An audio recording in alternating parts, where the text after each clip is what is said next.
Fala galera do oitavo ano, não sei nem pra onde olhar. Sejam todos muito bem-vindos. Essa luz na minha cara, meu Deus.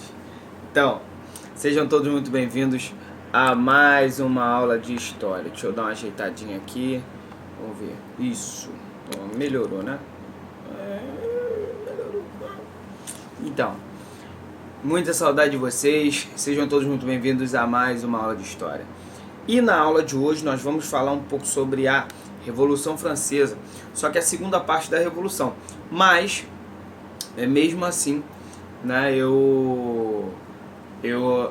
a gente vai fazer nós vamos fazer uma retrospectiva rapidinho, tá? Para nós falarmos um pouco sobre esse movimento da Revolução Francesa, tá? Nós falamos aí já sobre as formas de governo e tudo mais, mas qual era a forma de governo que vigorava lá? Era a monarquia absolutista, tá? Tinha uma estrutura social profunda e desigual, tá? E a sociedade também bem dividida e estamentada. O Estado era dividido, o corpo social, né, era dividido em três estados: primeiro, segundo e terceiro estado. O primeiro e o segundo estado não pagavam impostos, era o clero e a nobreza. O terceiro estado era quem bancava, tá? Só um instantinho.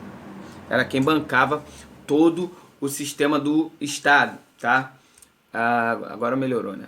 Tá bom, agora melhorou o somzinho. Mas vamos lá. O terceiro estado era quem bancava tudo, tá? Que era a burguesia, os camponeses e os sans-culottes, tá? Que eram artesãos também, pessoas que trabalhavam também trabalhavam aí em atividades mais braçais, beleza? Então, as questões sociais, né, que atrapalhavam aí a França, né, além das questões sociais, né, as finanças do Estado estavam bem prejudicadas. Desde Luís XV, tá? Essa situação piorou com a derrota da Guerra dos 7 Anos, na derrota de 7 anos, isso piorou ainda mais, tá? Além disso, ao longo da década de 1780, o país foi castigado por várias mais colheitas, né? Problemas também de estiagem que estavam acontecendo na França, tá? A situação de exploração do terceiro estado, mais a grave crise econômica que estava se abatendo sobre a França, tá? E isso fez com que o estopim, né, fosse o estopim aí das ideias iluministas que também estavam vigorando, estavam borbulhando dentro do mundo francês, tá bom? E aí, nós temos algumas fases nesse processo, tá?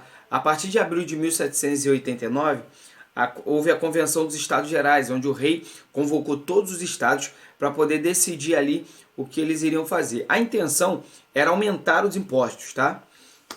Mas aí houve um impasse, né, quanto à forma de votação, porque o terceiro estado queria a votação por pessoa, né, por cabeça, coisa que não acontecia. O voto do terceiro estado, dos Estados Gerais, funcionava, cada estado tinha direito a um voto. Mas o terceiro estado ele era mais numeroso, ele queria o estado por cabeça, porque se fosse voto por estado, o terceiro estado perderia, beleza?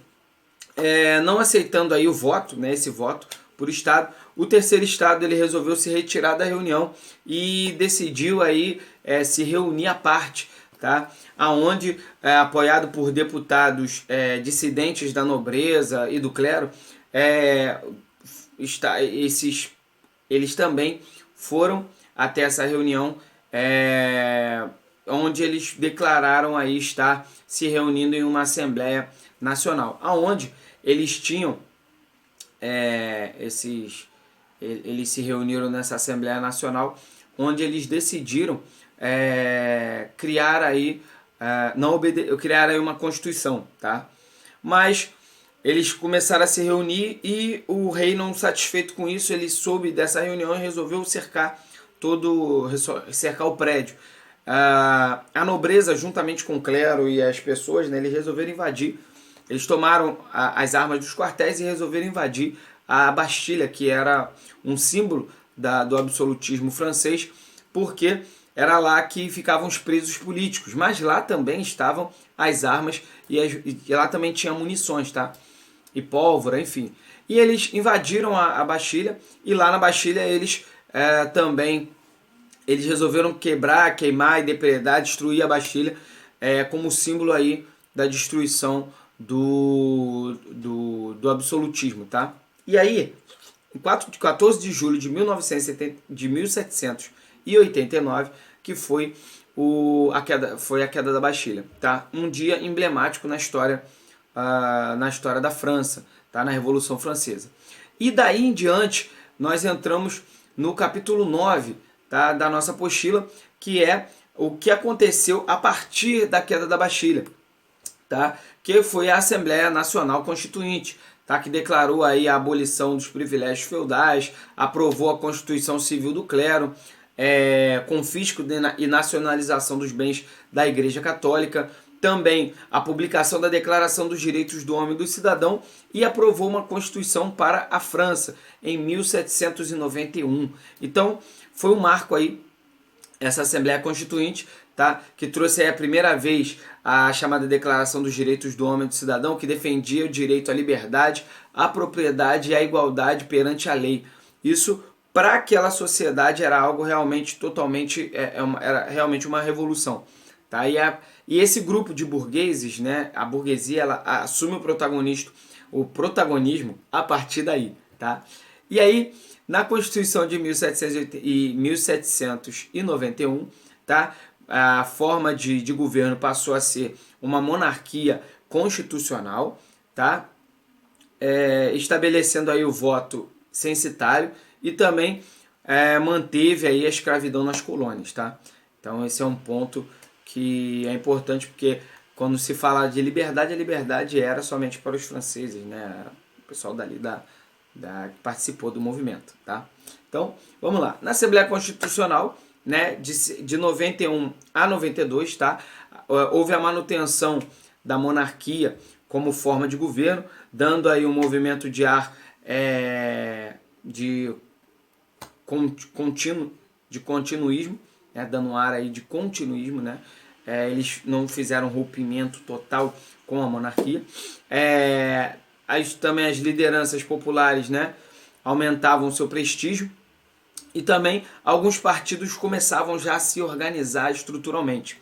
Partidos esses, né, que a gente pode colocar aqui, que foi os girondinos, né, que representavam a alta burguesia, tá, e defendiam aí posições moderadas, né, para a garantia da riqueza, e os jacobinos, que já eram bem radicais e pertenciam aí à pequena burguesia e o proletariado, tá, e defendiam também posições radicais, tá, eles eram bem radicais, os jacobinos.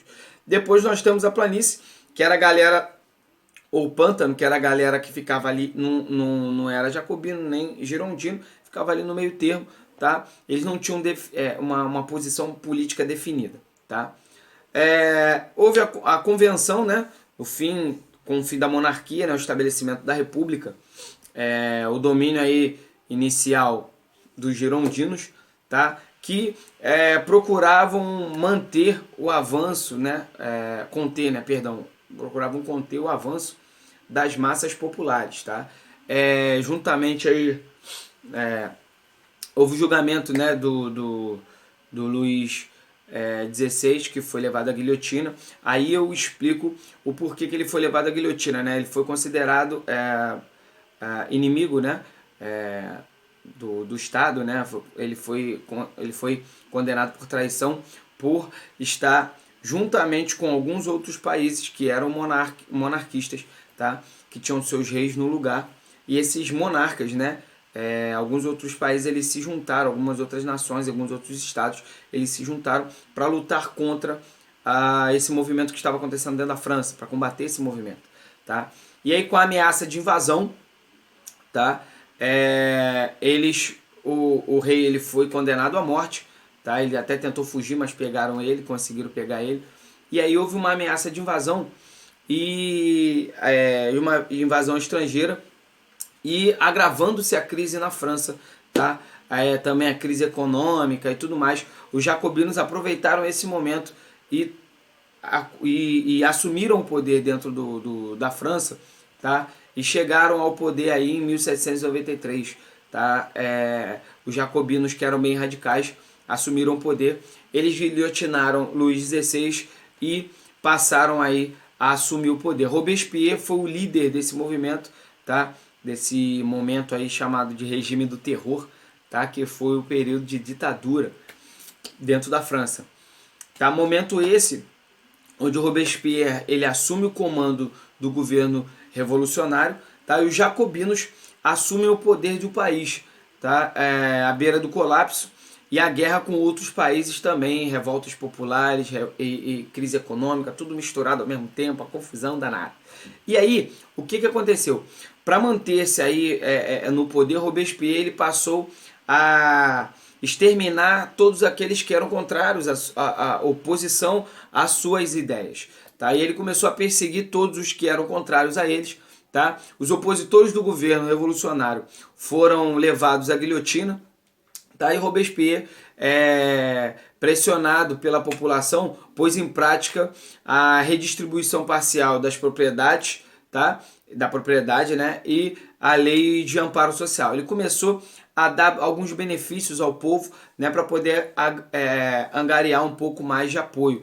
Mas esse período foi um período bem triste da história francesa, onde as pessoas que eram contra o regime e as normas, né, ditadas aí por Robespierre, foram perseguidas e mortas, tá? Então, a burguesia aí, temendo o confisco dos seus bens, né, que ele ia começar a distribuir terra para os mais pobres, né,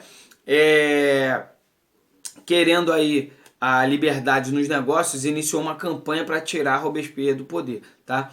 E aproveitando-se aí da situação, eles conseguiram derrubar Robespierre, até passou adiante o controle do país, mas não deram prosseguimento aí, e a burguesia retorna ao poder, tomam o poder novamente, tá? Chamado aí, essa mudança, né, ficou conhecida como Reação Thermidoriana, tá? Que iniciou em 1794 e representou, né, o retorno aí da alta burguesia ao poder, beleza? Dos girondinos. E aí, uma nova constituição foi feita em 1795, foi mantido aí a república, tá, como forma de governo, o voto censitário foi estabelecido e o governo passou para a mão de um diretório. Diretório era uma forma de governo, tá, onde havia um conselho de 5 membros, tá, eles eram eleitos por mandatos de 5 anos, e o governo manteve-se graças à aliança do exército, a aliança com o exército francês, tá? Uma outra coisa também que é importante nós colocarmos aqui é a figura de Napoleão Bonaparte, né, que ele ganha aí nesse diretório, né, já no final aí desse governo, ele ganha o prestígio diante da população, diante do exército, nas suas atuações. Um jovem general ganha aí um destaque muito grande dentro do contexto francês, tá? E aí, os resultados da Revolução Francesa, né, os efeitos da Revolução em 1789 atingiram em pouco tempo, tá, todo o planeta. As ideias de liberdade, igualdade e fraternidade se consolidaram como princípios, tá, universais e inspiraram a luta pela independência e a liberdade em diversos países. A Revolução Francesa contribuiu para a construção de uma sociedade mais democrática, pautada nos direitos humanos. Cachorro aí, né? Atrapalhando. Então, essa foi aí uma das consequências da Revolução Francesa. Esse é o nosso módulo. Depois nós vamos ver como funciona aí a era napoleônica e como Napoleão se estabelece no poder. Beleza? Então, qualquer dúvida que vocês venham ter, chama aí nos comentários que eu vou estar ajudando, vou estar auxiliando, respondendo aí. Beleza, galera? Olha, um grande abraço. Fique com Deus, 8º ano. Amo vocês. Saudade, hein? Valeu!